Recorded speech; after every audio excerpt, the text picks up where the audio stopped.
Alright, I'm here at the Hi-Ho Hotel for the Curtsmas Rally, Day 8. We're going to try and do it in exactly 9 minutes.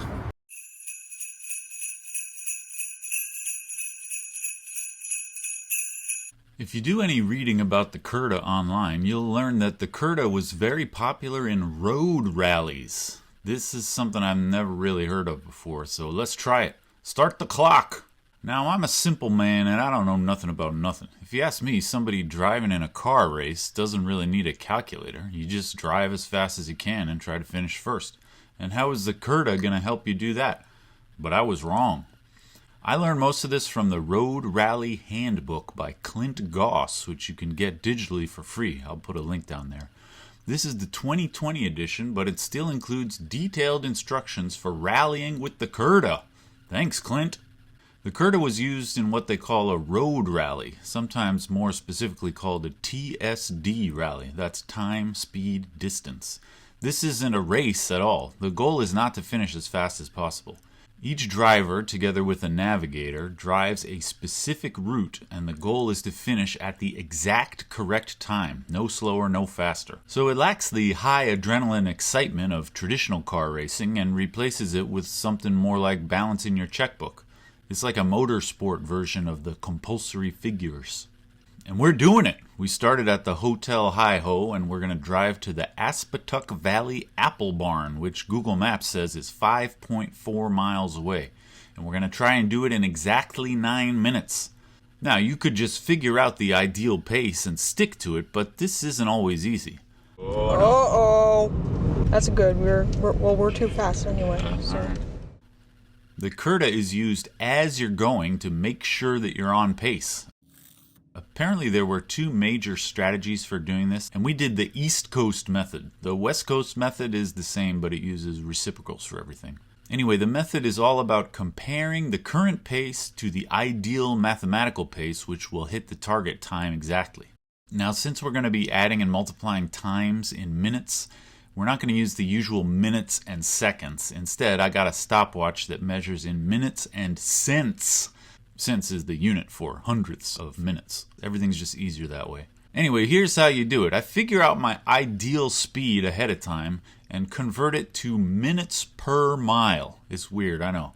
Anyway, for me, I want to take 9 minutes to go 5.4 miles. So that's going to be 1.6 repeating minutes per mile. Put that in the Curta input and we're ready to go. The method is very simple once you're all set up. The Teenage Navigator watches the car odometer, and each time it clicks up by 1/10 of a mile, you crank the Curta. Because of the way we set it up, the answer on the Curta will be telling us what the time ought to be if we were on the perfect pace. Like after you've gone 1.3 miles, that's 13 cranks, this answer here means that the elapsed time ought to be 2.16 minutes. And in the car, you could just compare that with the actual time on the stopwatch. If the stopwatch reads earlier than the Curta, it means you're going too fast. And if it reads later, it means you're going too slow. Does that sound complicated? It's not really. Like right here, the Teenage Navigator just cranked it for the 27th time, and the clock reads 4 minutes 13 cents. But the Curta says 4 minutes 48 cents, so we're running about 35 cents too fast. How's it looking?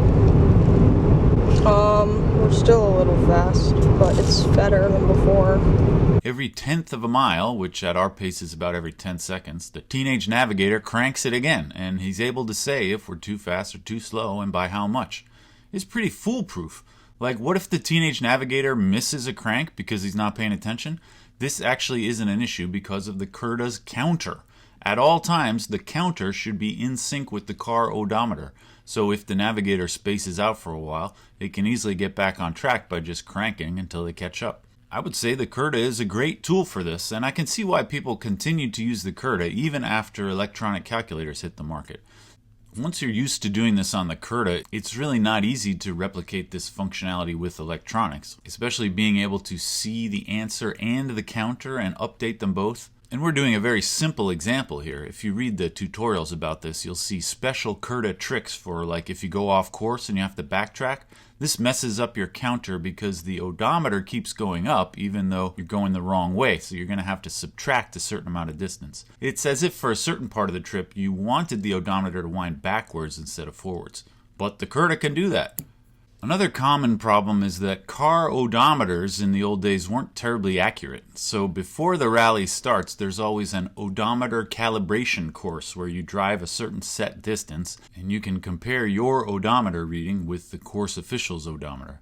Then while you're going, you need to keep track of your car odometer, but also keeping track of the official true distance. On the Curta, there are tricks for tracking both odometers at the same time using parallel inputs. So how'd we do? Made it to the apple barn in 8.78 minutes. Pretty good. But wait, I was basing all the calculations on the Google Maps distance of 5.4 miles. But I should have known it. My car odometer was not actually the same. My car odometer read 5.33 miles when we arrived. So the distance ended up being less than we expected, so we should have arrived early. Driving the correct pace for 5.33 miles instead should have had us arrive at 8 minutes 88 cents. So we were only 10 cents off. That's 6 seconds. Not bad for a couple of first-timers.